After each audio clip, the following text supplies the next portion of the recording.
शुरू करते हैं, ठीक है। हाँ जी, तो हम सबसे पहले जो यूनिवर्सल प्रेयर है उससे शुरू करते हैं। O hidden life vibrant in every atom, O hidden light shining in every creature, O hidden love embracing all in oneness, may each who feels himself as one with thee know he's also one with every other. Om Shanti Shanti Shanti.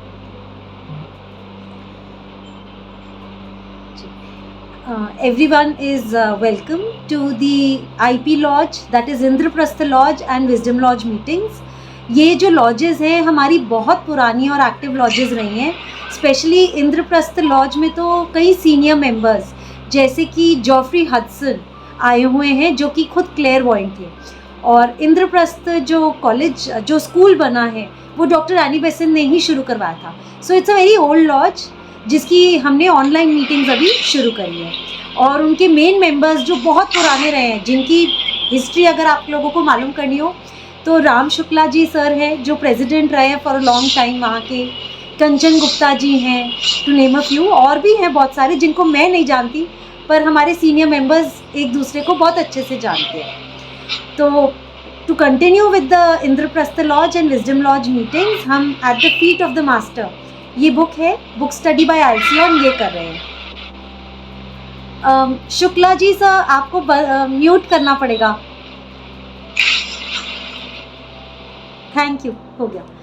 तो हम at the book है at the feet of the master कर रहे हैं। इसमें 4 qualifications हैं जो दी गई हैं: discrimination, desirelessness, good conduct and love. ये विवेक चूड़ामणि जो शंकराचार्य जी ने लिखी थी, जिसमें आता है विवेक, वैराग्य, षट संपत्ति और फिर मुमुक्षत्व। ये उसी किताब पे बेस्ड बुक है, ठीक है ना। बस ये है कि टीचिंग्स वही है, थोड़ी सी मॉडिफाई करके नई रैपर में in English language, very simple English language में दी गई हैं, जो कि जो एल्सियन है, जो प्यूपिल है, जो डिसाइपल बनना चाहते हैं, जो प्रोबेशनरी पाथ पे आना चाहते हैं, ये बुक उनके लिए है।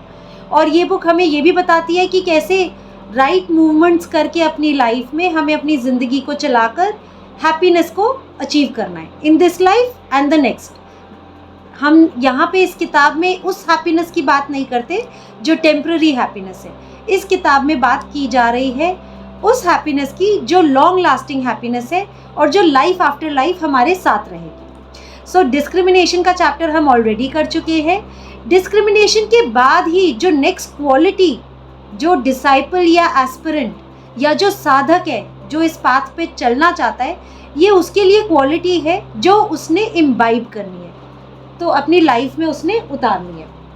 अब इसमें 2-3 चीज़ें हैं दैट बिफोर आई बिगिन डिज़ायरलेसनेस, मैं डिज़ायरलेसनेस को कैसे लेना चाहती हूँ मैं समझाती हूँ। It's an abstract idea. Desirelessness abstract idea हम इसे क्यों कहते हैं? क्योंकि ना तो ये छुआ जा सकता है ना लिया जा सकता है। It's not like a remote control. Remote control is a concrete object. This object is concrete. इसको मैं पकड़ सकती हूँ, फील कर सकती हूँ, ठीक है, छू सकती हूँ, देख सकती हूँ, राइट। बट जब हम डिज़ायरलेसनेस को लेते हैं, इट्स अ क्वालिटी।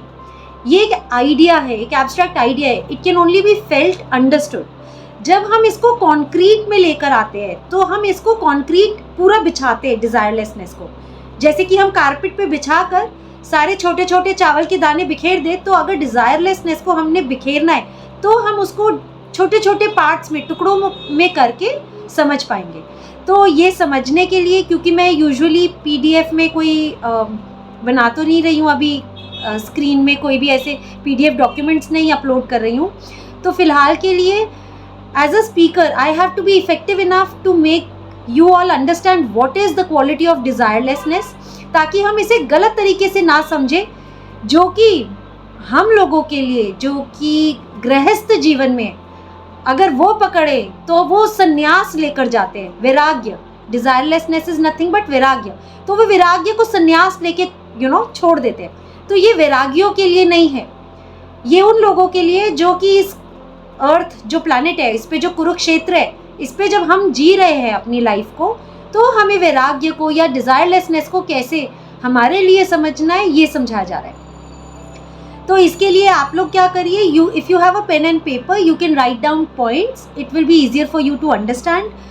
इससे क्या होगा, जो हमारी मेंटल बॉडी है, जब हम लिख के समझ रहे होते हैं और नोट्स बना रहे होते हैं, तो हमारी मेंटल बॉडी भी ऑर्गेनाइज हो रही होती है। तो जब मैं पढ़ा रही हूँ मेरी भी मेंटल बॉडी ऑर्गेनाइज हो रही है, क्योंकि वो पॉइंट्स देती जा रही है आपको धीरे धीरे। और ऐसे ही आप लोगों को मदद ऐसे मिलेगी कि mental body is like a sheet. जब इसकी बॉडी बनानी है, इसकी मसल्स को हमने इम्प्रूव करना है, तो अगर आप नोट्स बनाते हैं it becomes easier for you to understand. दूसरा, फिर आप इसके अलावा मुझसे सवाल जवाब भी कर सकते हैं। There will be questions which will pop up in your mind, तो आप लिख सकते हैं, मुझे बीच में रोक सकते हैं। तो डिज़ायरलेसनेस में हम ऐसे चलेंगे, ठीक है ना। तो आप अपने रोड्स ऑफ थॉट बना रहे हो माइंड में, ठीक है। You are scattering the desirelessness on the carpet and then you are understanding it. अब डिज़ायरलेसनेस मीन्स डिज़ायर लेसनेस। हम ब्रेक करते हैं इनको 3 हिस्सों में। डिज़ायर क्या है, wanting something, I want this, एक रिक्वायरमेंट है मेरी। वो नीड है या वॉन्ट है, that is not important. Need में क्या है, भूख लगी है, खाना खाना है, तो वो बेसिक नीड हो जाती है। मगर हम उन डिज़ायर्स की बात करें जो वॉन्ट्स है, थिंग्स दैट वी वॉन्ट, तो इसका जो शब्द आता है जब हम गूगल पे देखते हैं, विकीपीडिया में, तो वॉन्टिंग समथिंग टू हैपन और wishing something for ourselves, that's desire. Less क्या है, रिड्यूस करना, कम करना, ठीक है, सबड्यू करना। डिज़ायर्स को सबड्यू करना is desire less.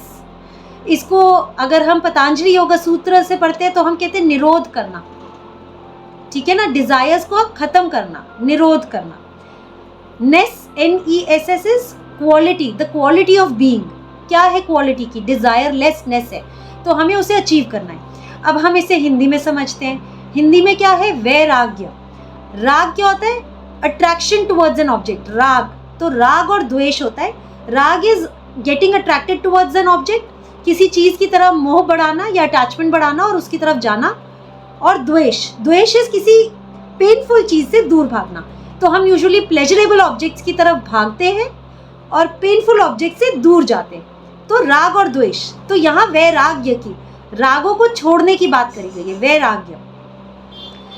Attachment, डिसअटैचमेंट, attachment से डिसअटैचमेंट, ठीक है। तो पहले कि हम डिज़ायरलेसनेस को समझे, हम ये समझते कि डिज़ायर आती कहाँ से है, ये उत्पन्न कहाँ से होती है, how does it begin in our body. तो इसके लिए सबसे सिंपल चीज़ है, मैं पहले इलेक्ट्रिसिटी को लेती हूँ। शुक्ला जी ने भी मुझे ये समझाया हुआ है। जब इलेक्ट्रिसिटी हमारे घर में आती है, तो जब वो मैं स्विच ऑन करती हूँ तो फ़ैन चलता है, इलेक्ट्रिसिटी सेम है। दूसरा स्विच ऑन करती हूँ तो लाइट जलती है। तीसरा स्विच ऑन करती हूँ तो कोई पर्टिकुलर फाउंटेन चलने लगता है, राइट। तो इलेक्ट्रिसिटी तो एक ही है, मगर उसका वो फ्लो भी उसी माध्यम से कर रही है। पर जैसे ही वो एक शरीर में घुसती है, कौन सा शरीर है, फैन, तो फैन गोल गोल घूमता है। वो इलेक्ट्रिसिटी लाइट में जाती है तो लाइट जलती है, ठीक है, और फिर फाउंटेन चलता है तीसरी जगह पे।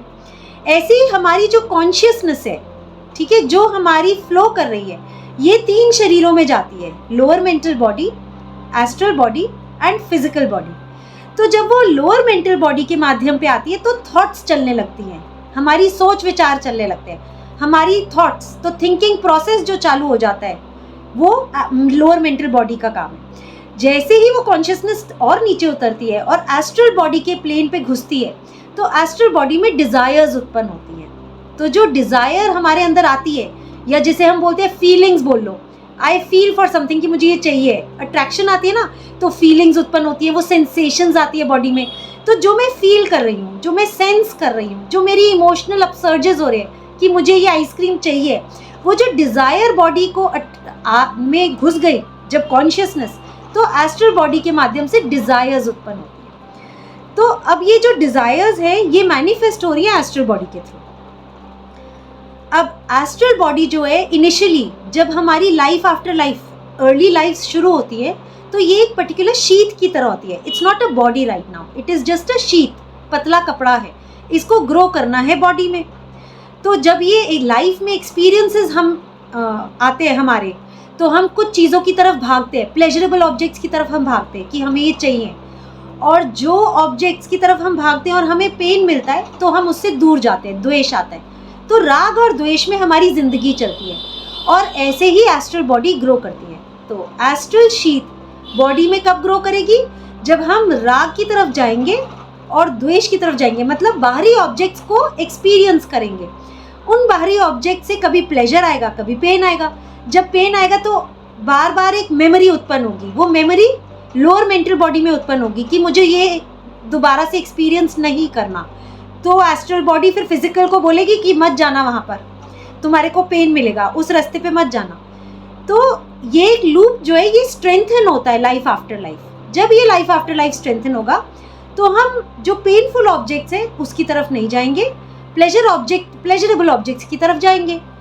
तो हम इसीलिए कहते हैं कॉन्शियसनेस का एक स्वभाव है ब्लिसफुलनेस, हैप्पीनेस। वो खुद ये हैप्पीनेस चाहती है, इसीलिए वो बार बार इन शरीरों के माध्यम से, एस्ट्रल बॉडी की डिजायर्स के माध्यम से वो प्लेजरेबल ऑब्जेक्ट्स की तरफ जाती है, क्योंकि वो उस हैप्पीनेस को भोगना चाहती है। ये लाइफ आफ्टर लाइफ चलता है और एस्ट्रल बॉडी हमारी ग्रो कर रही होती है। अब हमारी लाइफ में एक टर्निंग पॉइंट आता है। जब ये टर्निंग पॉइंट आता है तब तक हमें इतनी अंडरस्टैंडिंग आ जाती है कि ये जो डिज़ायर्स है मेरे अंदर, इसमें से प्लेजरेबल कौन सी हैं, उसकी मेमोरी काफ़ी स्ट्रॉन्ग इम्प्रिंट्स ले आती है लोअर मेंटल बॉडी में। और जो पेनफुल मेमोरीज है उसकी जो डेटा कलेक्ट हो चुका है लाइफ आफ्टर लाइफ, हम उसकी तरफ नहीं जाते। ठीक है, अब इस डिज़ायर्स के बियॉन्ड हमें जाना है, मगर अभी तो हम डिज़ायर्स के उस पॉइंट पे पहुँचे जहाँ पर हमें प्लेजर और पेन का समझ आया है। अब इन प्लेजरेबल और पेनफुल ऑब्जेक्ट से हमें आगे बढ़ना है। अब एक मिनट, मुझे सोचना पड़ेगा कैसे बताऊं। Let me think. ठीक है, तो अब इस स्टेज पे जब हम प्लेजरेबल ऑब्जेक्ट्स पे आ गए तो डिस्क्रिमिनेशन जब अराइज करती है तो हमारे को धीरे धीरे कुछ चीज़ समझ में आने लगती है। कुछ चीज़ें ये समझ में आने लगती हैं कि कुछ डिज़ायर्स जो हैं वो हमारे को टेम्प्ररी हैप्पीनेस दे रही है। ये हमारा एक स्टेज आ चुका है। जब हमारे को टेम्प्ररी हैप्पीनेस अब मिलने लगी है तो ये टेम्प्ररी हैप्पीनेस उस थोड़ी देर के लिए हम भोगते हैं, उसके बाद हमें कोई नया ऑब्जेक्ट चाहिए होता है या उसी को री एक्सपीरियंस करना होता है। तो अगर आइसक्रीम है तो आइसक्रीम को मैं बार बार हर दूसरे दिन खाती हूँ क्योंकि मुझे उसको री एक्सपीरियंस करना है, because that ice cream is giving me pleasure, और आइसक्रीम को मैं अफोर्ड कर सकती हूँ। अब आ जाते हैं मर्सिडीज़ कार पे। मर्सिडीज़ कार मैंने एक बार ख़रीद ली, उसका प्लेजर तो मुझे मिल गया, मेरी डिज़ायर की वजह से जो मैंने भोगा, मैं ख़रीद पाई, मुझे हैप्पीनेस तो मिली, मगर ये टेम्प्रेरी हैप्पीनेस कई दिनों तक तो मेरे पास रही, उसके बाद धीरे धीरे ये फेड होती गई। तो मर्सिडीज़ अब मैं कितनी खरीदूँ? तो अब मेरा जो ऑब्जेक्ट है जिससे अट्रैक्शन आएगी बाहरी ऑब्जेक्ट, वो शायद मैं अपना ऑब्जेक्ट को बदलूँगी। ये बात समझ आ रही है? तो यहाँ पर हमारी जो है हैप्पीनेस जो है टेम्प्रेरी है। अब यहाँ पर हम डिस्क्रिमिनेशन के अगर चैप्टर पे जाते हैं तो हमने ये पढ़ा था कि when we have achieved a certain amount of discrimination और विवेक, तो हमें ये समझ में आता है that wealth and power are for one life only. There are greater things than these, things which are real and lasting, and they give you more happiness, permanent happiness. ठीक है ना? The happiness which is unlimited happiness. तो हमें उस happiness की तरफ जाना है। तो wealth, power, ambition, name, fame, जिन चीज़ों के पीछे हम भाग रहे हैं, हम डिस्क्रिमिनेशन में ये समझ जाते हैं the difference between real and unreal which leads man to enter the path. Then wealth and power are for one life only and we have to look for more permanent happiness which will remain with us life after life. तो lower desires को ये किताब में जब उन desires की अगर हमारे लेवल पे बात करी जाए तो वहाँ पर डिज़ायरलेसनेस की बात करी जा रही है। वो डिज़ायर्स को हमें कर्ब करना है या वैराग्य उन ऑब्जेक्ट्स का लाना है जिससे हमारी ऐसी अटैचमेंट है कि वो अटैचमेंट अभी टेम्प्ररी खुशी तो दे रही है लेकिन वो परमानेंट खुशी नहीं दे पा रही है। तो डिज़ायरलेसनेस हमारे लिए संन्यास नहीं है। Desirelessness does not mean absence of desires, it only means that we have to transform और ट्रांसम्यूटेशन जिसे हम बोलते हैं, from lower desires to higher desires.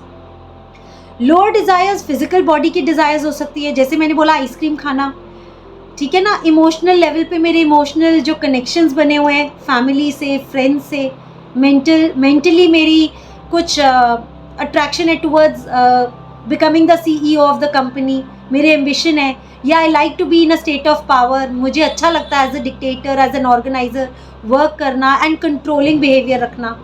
तो ये सब मेरी लोअर डिज़ायर्स हैं जिनको मैं फुलफ़िल करती हूँ, सेटिस्फाई करती हूँ अपने अंदर, इन्हें भोगती हूँ और मेरा नेचर और कंडीशनिंग वैसी ही बनती जाती है। प्लस दैट हमारी conditioning life after life and जिस एनवायरनमेंट में हम, जिनके बीच में हम रहते हैं, वो भी हमें यही कहते हैं कि खुशी तो पैसे में है, खुशी तो अच्छी एजुकेशन के बाद अच्छी जॉब में है जब तुम्हें पैसे मिलेंगे, ठीक है ना।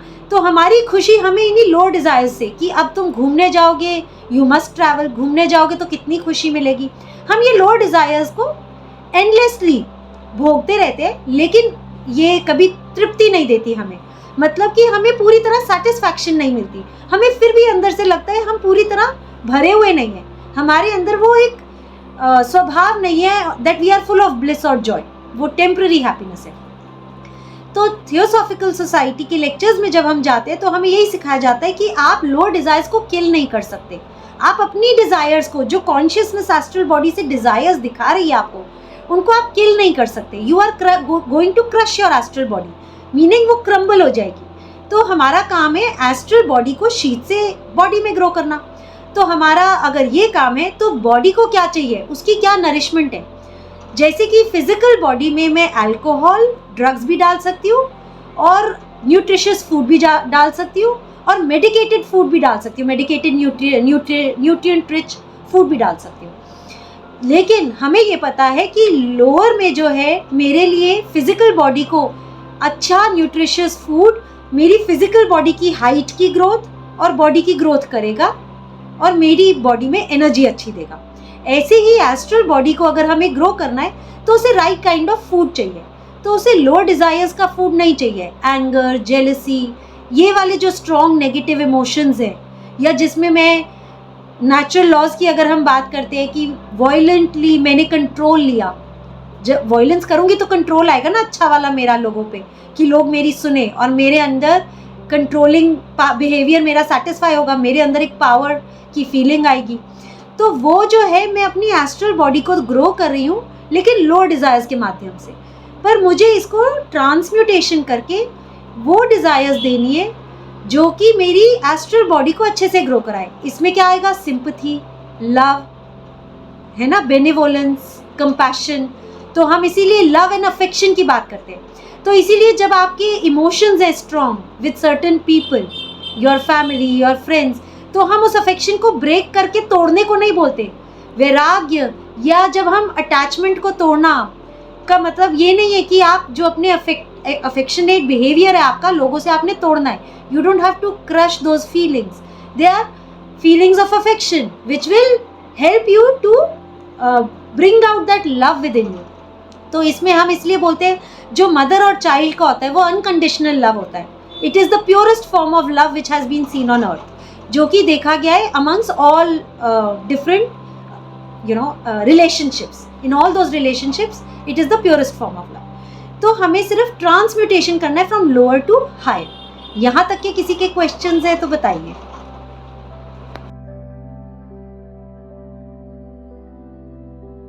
ओके, आगे चलती हूँ, ठीक है। तो अब इसमें जब हम साधक की बात करते हैं तो हम बोलते हैं जो साधक है, जो नॉर्मल इंडिविजुअल्स है वो डिजायर्स की तरफ भाग रहे हैं, और साधक अब डिजायर्स की तरफ नहीं भागता, ही एस्पायर्स। इसीलिए आपके लिए एस्पिरेशन शब्द यूज किया गया है। So you are aspiring to get your satisfaction through those higher desires. तो यहाँ पर अब मैं डिजायरलेसनेस को जब पढ़ना शुरू करती हूँ तो डिस्क्रिमिनेशन जब तक हमारी एक लेवल तक अचीव नहीं होगी एज अ क्वालिफिकेशन, तो हमें डिजायरलेसनेस हम अचीव नहीं कर पाएंगे, ठीक है, वैराग्य में नहीं जा पाएंगे। तो यहाँ बोला जाता है there are many for whom the qualification of desirelessness is a difficult one, for they feel that they are their desires, that if their distinctive desires, their likings and dislikings are taken away from them, there will be no self left.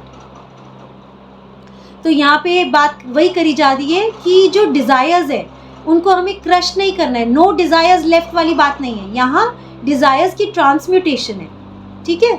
हमारे level पे इतना हमारे लिए बहुत है। ये book actually people who are now becoming aspirants और seekers who are looking कि हमें राइट काइंड ऑफ फिलॉसफी चाहिए, ये बुक उनके लिए भी है। और ये बुक उनके लिए भी है जो काफ़ी higher on the inner journey जा चुके हैं और जो सेल्फ रियलाइजेशन को अचीव करना चाहते हैं, तो ये उनके लिए भी है। तो इस बुक के मल्टीपल मीनिंग्स निकलते हैं जब हम सेंटेंस बाय सेंटेंस चलते हैं। तो हम सिर्फ अभी बेसिक्स को टच कर रहे हैं जो हमारे लिए वैलिड है इस टाइम पे। आगे आता है, but these are only who have not seen the master in the light of his holy presence all desire dies but the desire to be like him, yet before you have the happiness of meeting him face to face you may attain desirelessness if you will. तो यहाँ उन initiates की बात करी है जिन्होंने तो अपने मास्टर्स को, गुरुओं को मिल लिया है, क्योंकि जब एक बार गुरु के साथ जो मिलन हो जाता है और आप गुरु की परफेक्शनिज्म को, गुरु की बेनेवोलेंस और कंपैशन को, उनके लव को, उनके अफेक्शन को देख लेते हो, तो वो जो अट्रैक्शन है, वो जो स्ट्रॉन्ग मैग्नेटिक लिंक है, उसके बाद जो है इनिशिएट्स की सारी लोअर डिजायर्स क्रम्बल हो जाती है, दे जस्ट गेट क्रश्ड। तो वहाँ तक तो हम नहीं पहुँचे। तो हमारे लिए ये इम्पॉर्टेंट है कि even though we have not met our guru or master, or we don't even know what philosophy currently we are practicing for ourselves, we are still trying to make a new belief system for us, we are still trying to understand the teachings which are coming to us।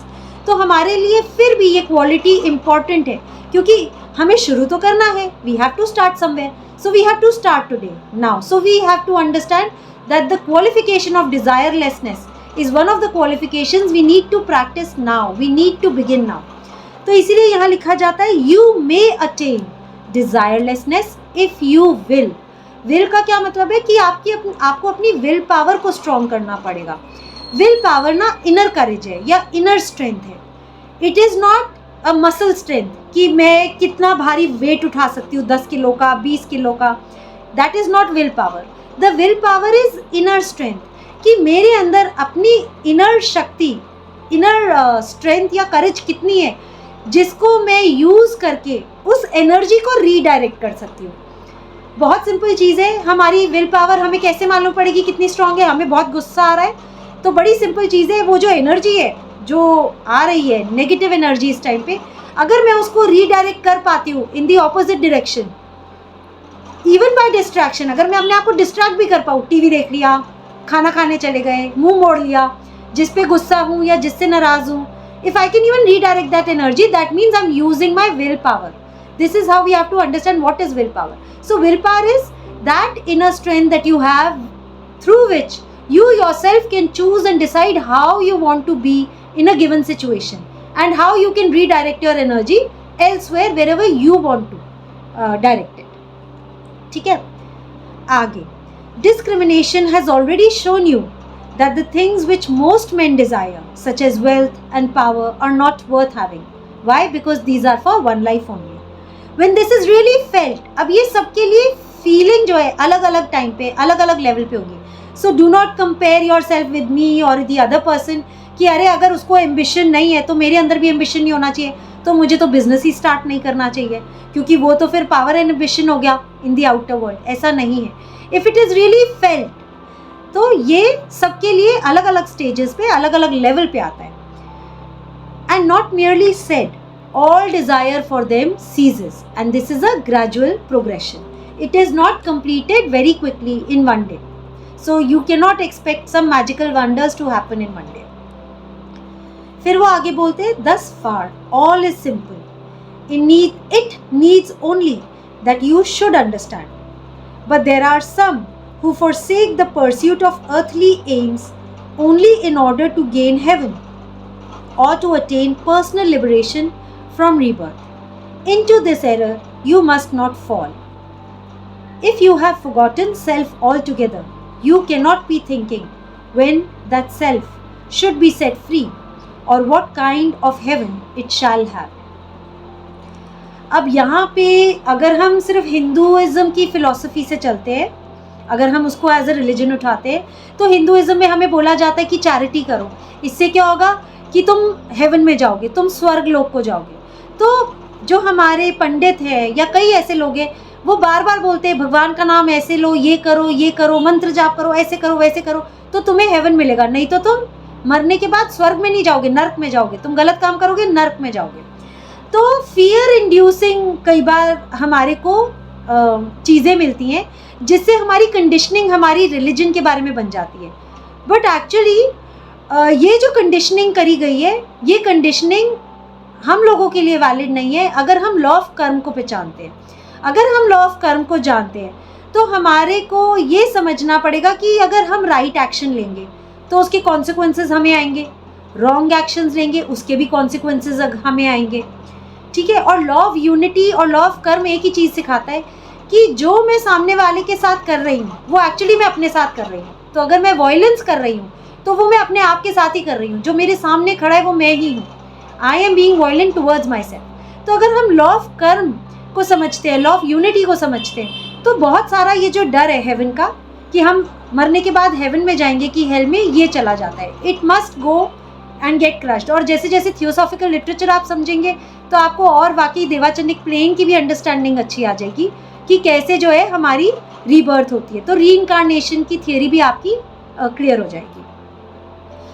तो जो भी हमारी यहाँ पर master जो हैं Alcian को बोल रहे हैं कि ऑल्दो अब आपको ये तो दिख गया कि wealth and power are for one life only, तो आप जो है अब अपने आप को इम्प्रूव करने के लिए इस पाथ पे चलना शुरू कर रहे हो। फिर भी आपके अंदर एक चाह होगी कि मैं इसलिए अच्छा करूं ताकि मैं हेवन में जाऊं। So this is nothing but a desire to go into heaven. तो ये जो हेवन की डिज़ायर आपके पास आ रही है, this is actually a desire which is binding you, and this desire you should not have now because why, because जब हम पाथ ऑफ ऑकल्टिज्म पे चल रहे हैं और जब हमें रीइंकारनेशन एंड रीबर्थ पता है, तो अगर हमें परफेक्शन में आना है तो हमें इन शरीरों को धारण करके ही इन्हीं के माध्यम से अपने आप को इम्प्रूव करना है। तो ये हमारे को देखना है कि हेवन और हेल की थियरी को हमें अच्छे से पकड़ना पड़ेगा। फिर वो कहते हैं that remember that all selfish desire binds however high may be its object, and until you have got rid of it, you are not wholly free to devote yourself to the work of the master. तो अगर हम भगवत गीता पे जाते हैं, इसमें भी ऐसे ही आता है कि हम अगर अच्छे कर्म करते हैं तो उसका फल हमें मिलता है, हम गलत कर्म करते हैं उसके फल से भी हम जुड़ते हैं और वो हमें मिलता है। तो इसीलिए श्री कृष्ण जो है अर्जुन को समझाते हैं कि आप जो है निष्काम कर्म करो। निष्काम कर्म जहाँ पर आपका आई सेंटर, जिस आई सेंटर से जो मैं काम कर रही हूँ, अगर मैं उसको हटा देती हूँ और अनसेल्फिशली वर्क करती हूँ, कोई भी काम करूँगी इवन एज माई ड्यूटी, जो भी मैं कर्म करती जाऊँगी, जो भी अनसेल्फिश उसमें से होगा वो नॉन बाइंडिंग होगा, वो ऑटोमेटिकली मेरी जो बाइंडिंग चेन्स हैं जो मैंने लाइफ आफ्टर लाइफ बनाई है उनको तोड़ेगा, ठीक है ना। तो ये निष्काम कर्म कि जो भी सेल्फिश हमारी डिज़ायर है हमें बाइंड करेगी, तो हमें क्या करना है, सेल्फिश डिज़ायर से मूव करना है टुवर्ड्स अनसेल्फिश डिज़ायर्स, अनसेल्फिशनेस को हमें पकड़ना है। तो हमें आई के सेंटर से हट के अपनी एक्टिविटीज़ को करना है। तो इसीलिए जब हम फिजिकल लेवल पे कर्म का मार्ग को समझते हैं कि कर्म योग के माध्यम से, तो हम कहते हैं हमें काम को इसलिए नहीं करना क्योंकि हम कर रहे हैं, मैं एज अ पर्सन कर रही हूँ, as a mother, as a as a professional person I am doing it. तो मैं बोलूँगी ना मैंने ये काम खत्म किया, ऐसे नहीं करना है, हमें एज अ ड्यूटी करना है कि मैं आई हूँ, ये मेरी ड्यूटीज़ हैं जो मुझे प्रारब्ध से आज की डेट में या क्रियामान में मैंने जॉब ज्वाइन करी, मैंने करी, ये ड्यूटीज़ मैंने ली है, I have to fulfil them and give my 100%। तो जो मैं अपना 100% अनसेल्फिशली दे पा रही हूँ उसमें कुछ पार्ट मेरा सेल्फिश होगा which is not really consciously I may be recognising कि मैं कितनी कॉन्शियस हूँ अपने आई सेंटर के बारे में, बट वो धीरे धीरे जो आई सेंटर है वो हटता जाता है जब हम निष्काम कर्म करते हैं, मतलब अनसेल्फिशली एज अ ड्यूटी कर्म योग को अपने डेली लाइफ में एक्वायर करते हैं। फिर आता है when all desire for self are gone. अब सेल्फ की डिज़ायर जो आई सेंटर है उसकी जब डिज़ायर धीरे धीरे ख़त्म होने लगती है, there is still a desire, there may still be a desire to see the result of your work. हम जो भी काम करते हैं हम देखना चाहते हैं कि अब हमारा कैसा कोई इम्पैक्ट आया कि नहीं आया, ये भी हमारे अंदर एक डिज़ायर उठती है. Where is it coming? That astral body की कंडीशनिंग है. सी, ये जो छोटी छोटी कंडीशनिंग है ना, ये हम सबके अंदर है, बिकॉज ये कंडीशनिंग डिज़ायर बॉडी की है और ये कई लाइफ आफ्टर लाइफ हमने री एक्सपीरियंस करके गैदर किया है. तो हम कुछ भी करते तो हम देखते हैं कि क्या जो मैंने काम किया इसका क्या इम्पैक्ट आया, इसके क्या कॉन्सिक्वेंसेज आए, राइट? ये हमारे बेसिक नेचर में इनग्रेन हो चुका है. So we see the result of our work. If you help anybody, you want to see how much you have helped him. Perhaps even you want him to see it too and to be grateful. But this is still desire and also want of trust. When you pour out your strength to him to help, there must be a result, whether you can see it or not. If you know the law, you know this must be so. So you must do the right for the sake of the right, not in the hope of the reward. तो वो यहाँ कहते हैं कि जब हम कोई भी काम कर रहे हैं, कर्म योग में क्या है, हमने कर्म योग में यही सीखा कि जो काम करेंगे उसका रिजल्ट आएगा. रिजल्टेंट तो कुछ ना कुछ बन रहा है, बिकॉज मल्टीपल फोर्सेज एक्ट कर रही हैं. अब उसका रिजल्ट कब आएगा ये हमें नहीं मालूम, क्योंकि multiple forces are acting at one given time, right? तो if you are helping somebody, you want to see how much you help him, तो ये हमें डिज़ायर को छोड़ना पड़ेगा. ये लोअर डिज़ायर है, to see the result of our work. जब हमें लॉ ऑफ कर्म पता है तो हमारे अंदर एक कन्विक्शन आ जानी चाहिए धीरे धीरे, यू नो, कि जितनी भी मैंने स्ट्रेंथ से अपना इनपुट दिया है, अपना एफर्ट डाला है इन अ गिवन डायरेक्शन, उतना ही रिजल्टेंट इम्पैक्ट आएगा. जैसे हम बच्चे को बोलते हैं ना, जितनी तूने मेहनत करी है उतने ही तुझे मार्क्स मिलेंगे. कोई बात नहीं, अभी मार्क्स नहीं मिले, तूने अपनी कैपेसिटी से जितनी मेहनत करी उतने ही मार्क्स आएंगे, नहीं तो आगे आ जाएंगे. रिजल्ट तो आएगा, रिजल्टेंट कहीं नहीं जाने वाला. कई बार हम बोलते हैं कि हमने इतना एफर्ट डाला, मगर जितना भी एफर्ट डाला एवरीथिंग कोलैप्स्ड, वो इम्पैक्ट नहीं आया. हम कई बार क्या करते हैं, कुछ नया प्रोजेक्ट शुरू करते हैं और वो नया प्रोजेक्ट फेल हो जाता है, तो हम बोलते हैं आउटर लाइफ में how can this be possible. हमने नए नए प्रोजेक्ट्स, हमने स्टार्टअप्स शुरू करी, companies, and they failed. But it is not actually failing from the perspective of the forces of nature. मेरे लिए वो प्रोजेक्ट फेल हो चुका है. मैं शायद एक लॉज शुरू करना चाहती थी, वो फेल हो गया, मगर ऐसा नहीं है कि वो फेल हुआ है. वो जो मैंने फोर्स डाली, उसके बाद किसी और ने फोर्स डाली, और धीरे धीरे ये फोर्सेस मल्टीप्लाई होंगी. और इसका जो रिजल्टेंट है, जब वो प्रोजेक्ट, जैसे जैसे नए स्टार्टअप्स खुलेंगे, एक्सपीरियंस बढ़ेगा, पर्सिवेरेंस जब रहेगा मेरे अंदर, तो वो प्रोजेक्ट कभी ना कभी जाकर सक्सेस होगा ही होगा. मतलब जितना भी मैंने इनपुट डाला है या दूसरी फोर्सेस का इनपुट आ रहा है, उसका रिजल्टेंट हमें मिलेगा ही मिलेगा. तो वो हमारे को विद फुल कन्विक्शन अपने माइंड में क्लियर करके चलना चाहिए इस रास्ते पे. इट हेल्प्स बिकॉज ये हमारे अंदर सरेंडर की भावना, devotion to the higher, that higher forces are at work, and if I have done this right for the sake of the right as it needs to be done, तो resultants should come. So the resultants will be coming in that time, in a given course of time. Time bound हम नहीं decide कर सकते, because जब तक वो resultant forces को भी अपॉर्चुनिटी नहीं मिलेगी, वो भी परकोलेट करके सिस्टम से रिजल्टेंट इफेक्ट्स नहीं देगा. This is a thing which we need to learn. So we must do right for the sake of the right, not in the hope of reward. You must work for the sake of the work, not in the hope of seeing the result. You must give yourself to the service of the world because you love it and cannot help giving yourself to it. तो क्या होता है, जब हम service करते हैं in the right way, तो हमारे अंदर एनर्जीज मोर आती हैं, हमारे अंदर टायर्डनेस कम होती जाती है. the enthusiasm, the energy, you know, that always remains. तो जब सर्विस करेंगे तो ऑटोमेटिकली वो जो लव की भावना से करेंगे, तो हमारे अंदर की एनर्जी जो है वो रिजल्टेंट इम्पैक्ट्स लाएगी लाएगी, because we have put in our strength. Why? Because we love the work, so we are doing it. तो ऐसे करके हमें अपने लाइफ में प्रोसीड करना है. तो ये डिज़ायर्स में बता रहे कि डिज़ायरलेसनेस किस चीज़ में अचीव करनी है. हमारे को कर्म करने हैं, कर्मों को नहीं छोड़ना, संन्यास नहीं लेना. जब आप कर्म कर रहे हैं, उसके अंदर अपना रिजल्ट ऑफ योर वर्क, उसको देखने की कोशिश मत करो कि क्या रिजल्ट मिला.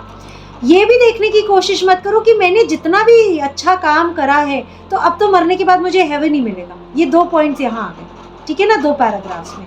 इसके अंदर की और डेप्थ जो है, अब आप जब खुद रीड करेंगे, do tell me about it, put in some questions, you know, It will be wonderful. You can put it right now, you can put it later on WhatsApp, wherever. आगे बढ़ते हैं. नेक्स्ट वो कहते हैं lower desires में have no desire for psychic pass. जब हम occultism के रास्ते पे चलने लगते हैं, हमारे पास कई नई इन्फॉर्मेशन आती है, न्यू नॉलेज आती है. हमारे को पता लगता है दैट इनर प्लेन्स पे बहुत सारी फोर्सेस है जो एक्टिवेट हो सकती है, बहुत सारी डोरमेंट पावर्स है जो पड़ी हुई हैं, and they can come out into the manifestation. बहुत सारी चीज़ें, ऑल्दो हमारे कंट्रोल में कुछ नहीं है, बट हमारे लिए it's an eye opener. Even this limited information जो कि यूजुअली नेगेटिव हो जाती है इन द सेंस कि पता नहीं है भी या नहीं. मोस्टली तो हम डाउट में ही अपनी ज़िंदगी निकाल देते हैं कि ऐसी चीज़ें है ही नहीं, ये सब फेक है. मगर जिनको धीरे धीरे कन्विक्शन आने लगती है, उनको लगता है नहीं कुछ तो है. क्लेयरवॉयंस नाम की भी चीज़ है, out of the body experience भी होती है, कुछ तो होता होगा, यू नो. तो हमारे अंदर वो एक टर्निंग पॉइंट्स आ रहे होते हैं, मूवमेंट्स हो रही होती हैं. तो यहाँ पर उन हायर डिसाइपल्स के लिए ये बात करी गई है कि have no desire for psychic powers. जो साइकिक पावर्स होती है ये काफ़ी पेनफुल होती है for many. Why? Because these are forces again of nature which are not under your control, and if you have not been trained by an expert teacher, then these forces can damage your physical body and your whole life. Meaning ये जो पूरा जिस काम के लिए हम आए हैं, जो आज की डेट में मैंने इस लाइफ में इस बॉडी में आई हूँ, जिस काम को करने आई हूँ, अगर ये बॉडी ख़त्म हो जाएगी, डिस्ट्रॉय हो जाएगी because of certain psychic powers, because of my wrong doing, कि मैं अट्रैक्टेड हूँ towards a certain Mantra, towards certain object, जिसके कारण से मैं अपनी ही बॉडी को डैमेज करती जा रही हूँ. यू नो, मेडिटेशन में गलत रास्ते से कर रही हूँ, गलत तरीके से कर रही हूँ, यू नो, मैंने एक्सपर्ट ओपिनियन नहीं लिया और मेरी बॉडी डैमेज होनी शुरू हो गई. तो ये गलतियाँ हमने नहीं करनी है. ये हमारे लेवल पे. और इनिशिएट्स के लेवल पे है that have no desire for psychic powers. They will come when the master knows that it is best for you to have them. To force them too sooner often brings in its train much trouble. Often their possessor is misled by deceitful nature spirits, or becomes conceited and thinks he cannot make a mistake. यहाँ पर ना C.W. लेडबीटर की अगर हम books को पढ़ते हैं, how theosophy came to me या फिर दूसरी बुक्स, तो वो बताते हैं देवाचनिक प्लेन एंड ऑल में कि जब हमारे पास, जैसे C.W. लेडबीटर जो थे उनको क्लेयरवॉयंस थी, क्लेयर ऑडियंस भी थी उनके अंदर. तो वो एस्ट्रल प्लेन में उनके मास्टर ने उनको ट्रेन किया था how to travel, how to move, how to recognize the objects, the people, the beings in that plane. जैसे यहाँ पर अब है, मैं जब ऑस्ट्रेलिया जाऊँगी तो मैं एक्सपीरियंस करूँगी ना ऑस्ट्रेलियन कैसे होते हैं, यूएस जाऊँगी तो अमेरिकन कैसे होते हैं. तो ऐसे ही उनको ट्रेनिंग मिली थी एस्ट्रल प्लेन की. तो वो बताते हैं जो नेचर स्पिरिट्स वहाँ पे होती है, they are very playful, they are like little creatures. वो भी अनकॉन्शियसली अपनी ज़िंदगी जी रही है और उनको बड़ा मज़ा आता है आपको मिसगाइड करने में, रीडायरेक्ट करने में गलत डायरेक्शन में. So they can change shapes and appearances. मतलब कि एक नेचर स्पिरिट किसी, जैसे मेरी ही शेप ले लेगी, मेरा ही फेस फॉर्म ले लेगी for temporary use for a few seconds और minutes, and it can mislead you. तो ये चीज़ जो है C.W. लेडबीटर बहुत अच्छा बताते हैं किताबों में कि अगर आप अनट्रेंड हो, यू नो, और आपने एस्ट्रल प्लेन, अगर आपकी खुल गई हैं कुछ रिद्धि सिद्धि आप में आ गई, और बिकॉज ऑफ दैट साइट आप गलत मिसलीड हो गए, तो that is more painful for you unless and until you have a right गुरु. इसीलिए हम गुरुओं की बात ही नहीं करते.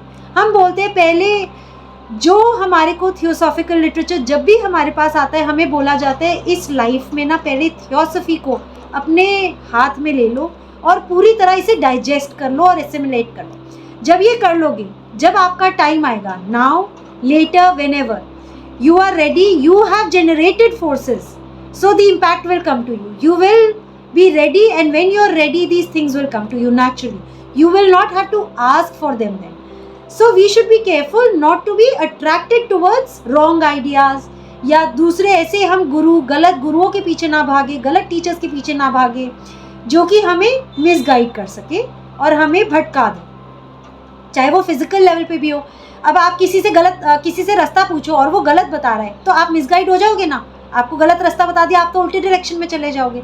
तो जब हम फिजिकल प्लेन पे ही गलत डायरेक्शंस ले सकते हैं, गलत लोगों से पूछ के गलत डायरेक्शन में जाकर फंस सकते हैं, तो सोचो एस्ट्रल प्लेन पे क्या होगा कि हम गलत मिसगाइड कैसे हो जाएंगे. सो यहाँ पे ये यही बात बोली जा रही है that he becomes conceited and he can not make a mistake. ये ऐसे नहीं होता है. And in any case the time and strength that it takes to gain them might be spent in work for others. They will come in the course of development. They must come. वो खुद ही लिखते हैं. They must come. So the master himself is telling Alcyone, do not run after psychic powers. They must come. And if the master sees that it would be useful for you to have them sooner, he will tell you how to unfold them safely. Until then, you are better without them. तो यहाँ psychic powers is the next desire which we all have. क्योंकि जब हम शुरू में ढूंढ भी रहे होते हैं तो हमारे अंदर होता है अरे ऐसी ऐसी चीज़ें होती हैं, I really want to know what is और how is this power to be use. तो शुरू में हमारा नेचुरल इंक्लिनेशन होता है टुवर्ड्स दीज थिंग्स. मगर अब हम में मेच्योरिटी आ रही है. जब हम एस्पिरेंट्स हैं और हमारे अंदर एज सीकर्स या एस्पिरेंट्स मेच्योरिटी आ रही है, तो उस मेच्योरिटी से डिस्क्रिमिनेशन को अप्लाई करके हमारे को अपने लिए ये देखना है कि वेयर वी स्टैंड नाउ. वो जो था we were naive, we were ignorant, but we had our motives and we were enthusiastic to learn. It is good to learn, to know, to understand, but it is also better that as we mature we should have the right understanding how we want things to be in our life. कि psychic powers हमें कब चाहिए, कितनी चाहिए, कैसे चाहिए, नहीं चाहिए. ठीक है ना. आगे बढ़ती हूँ. You must guard too against certain small desires which are common in daily life. Never wish to shine, to appear clever, have no desire to speak.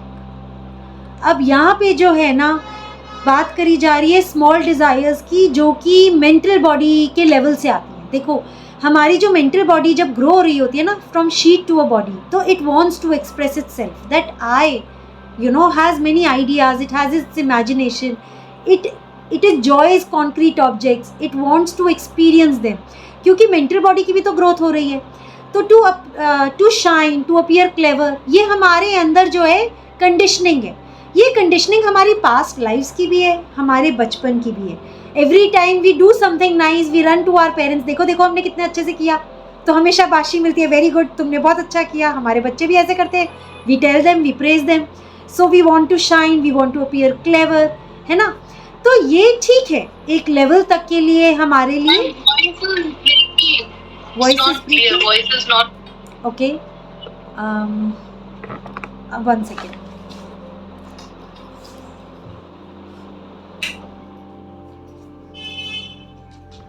अभी देखो आवाज क्लियर है?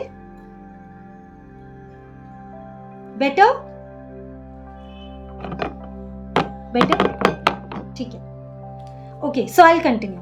तो इसमें आता है you must guard against certain small desires. ये small desires हमारी आइनस की हैं. ये आइनस से ओरिजिनेट हो रही है, जहाँ पर we want to shine, we want to appear clever and we always have that desire to speak.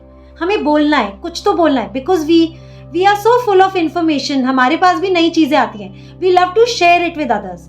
तो जब वो शेयरिंग की भावना आती है we always want to give it to the other person. तो यहाँ पे हमें डिस्क्रिमिनेशन को अप्लाई करना है. कब देना है, किसको देना है, कितना देना है, when to give, how to give and what are you giving to the other person. That is very important. तो ये छोटी छोटी स्मॉल डिजायर्स आएंगी, ये नॉर्मल है, ये हम सबकी अगेन कंडीशनिंग है. तो हमें अपने आप को सोचना है इस पे कि कहाँ कहाँ पे हम चुप रह सकते हैं. Where is it that we should be speaking, where is it that silence is needed. देखो जब पूछना है, सीखना है, तो it is important to ask, to speak. हम कहते हैं ना ask and it shall be given to you, knock and the door will be opened, right. तो हमारे लिए हमारे को डिस्क्रिमिनेशन अप्लाई करनी है कि कहाँ पे बोलना है, कहाँ पे चुप रहना है, कहाँ पे पूछना है और कहाँ पे अपीयर भी करना है. अगर आपका बेस्ट फ्रेंड है, वो फंस रहा है किसी प्रॉब्लम में, तो you have to speak. As loyalty to your friend you have to know when to speak, when not to speak. तो अंदर से हमें देखना है कि हर सिचुएशन यूनिक है और किस सिचुएशन में हमें क्या बताना है, कितना बताना है, कब बोलना है, कब चुप रहना है. It is unique to everybody. और ये 4 लाइनें हम life after life, minute after minute, day after day practice करना हमें चाहिए. कई बार हम बोलते हैं ना, हमारे को अपने घर वाले ही बोलते हैं बहुत फालतू बोलते हो तुम लोग, अरे बाबा हमारी तो जान ही खा गए. So we are told you are speaking too much, right? तो हमें देखना है कि सामने वाला कितना इंटरेस्टेड है, उसको भी हमें टटोलना है। मगर कुछ चीज़ें बोलनी ज़रूरी होती है, जैसे थियोसॉफिकल लिटरेचर को शेयर करना, देना बहुत ज़रूरी है। If you have understood it तो आप चुप मत रहो। If you get an opportunity, speak it out, understand it also and share it with others. It becomes our duty कि जो हायर टीचिंग्स हमारे पास आती हैं वो हमें फिल्टर करके कब देनी है और कैसे देनी है। So you must guard too against certain small desires which are common in daily life. Never wish to shine, to appear clever, have no desire to speak. It is well to speak little. Better still to say nothing. Better still to say nothing. वो खुद ही है, it's meant it in that way. Unless you are quite sure that what you wish to say is true, kind and helpful. Before speaking, think carefully whether what you are going to say has those three qualities. If it has not, do not say it. तो कई बार हम सच बोल रहे होते हैं, it is truthful, but the truth is very painful. तो यहाँ पे एक बहुत इंपॉर्टेंट बात मास्टर बोलते हैं एल्सियन को कि when you are speaking, you have to be true, kind and helpful. Even though it is a truth, the truth is sometimes bitter, and it is important to speak it. So see that if it is kind words, Is it helpful for the other person? Will it help? कई बार क्या होता है, हम बोल तो रहे हैं सच, सामने वाले को समझ ही नहीं आ रहा, it is not going to help the other person, और आपको भी दिख रहा है कि it may not even help, तो मैं बोलूँ कि नहीं बोलूँ? Take your time, think, take a 10 second break. जब हम ब्रेक लेते हैं, हम सोचते हैं, it gives us ample opportunity to even go back, move back from the situation and see what we are going to speak. It is true, kind, helpful and whether it should even then be spoken or not. ये बहुत important होता है। तो astral body को अगर control करना है तो ये जो छोटी छोटी डिजायर्स है जो एस्ट्रल बॉडी से उठती हैं कंटिन्यूसली फ्लिकर कर करके, इन डिजायर्स को हमें लोअर डिजायर्स को कर्व करना है। तो एस्पायर करना है towards higher desires. Higher desires is higher knowledge को आप जाते हो तो दैट बिकम्स हायर, जो हायर नॉलेज है वो एस्पिरेशन बन गया है। That is why the seekers are always becoming aspirants, they are moving towards higher. साधक्स are becoming aspirants. तो वो desirelessness हो गया। अब जो वो है क्वालिटी आप धीरे धीरे अपने अंदर ला रहे हो, वो वैराग्य है। The other way in which वैराग्य can be understood, जब आउटर लाइफ में हम अप्लाई करते हैं तो इसकी हम इनर जर्नी में भी अगर हम लोग मेडिटेशन करते हैं या कॉन्सेंट्रेशन की एक्सरसाइज कर रहे हैं तो वैराग्य कैसे लाना है? Take 10 minutes of your time when you are sitting quietly with your eyes closed and trying to meditate, focus on an object, trying to practice concentration या exercises कर रहे हो वो वाली, तो उस टाइम पे टेम्पररी वैराग्य चाहिए कि घर के काम हो गए, मार्केट के काम हो गए, ऑफिस के काम हो गए, now this 10 minutes of my time I am only going to give it to myself. तो वो उसमें वैराग्य लाना है, वो वैराग्य इनर लाइफ में लाना है। सो आउटर लाइफ में भी वैराग्य लाना है कि मेरा टारगेट होना चाहिए, जो मेरा टारगेट है अगर वो मेरे पास है तो उसके लिए मुझे वैराग्य में डिजायरलेसनेस क्या इंपॉर्टेंट है जो अचीव करना, वो देखना है। जैसे कि ओलंपिक चैंपियन है, मैं बार बार बोलती हूँ, जो ओलंपिक्स में जा रहा है उसको डिजायरलेसनेस या टेम्पररी वैराग्य चाहिए। किस में चाहिए? पार्टीज में नहीं जाना है, अल्कोहल नहीं पीनी है, राइट न्यूट्रिशियस हेल्दी फूड की तरफ जाना है उसको, ये उसका वैराग्य है।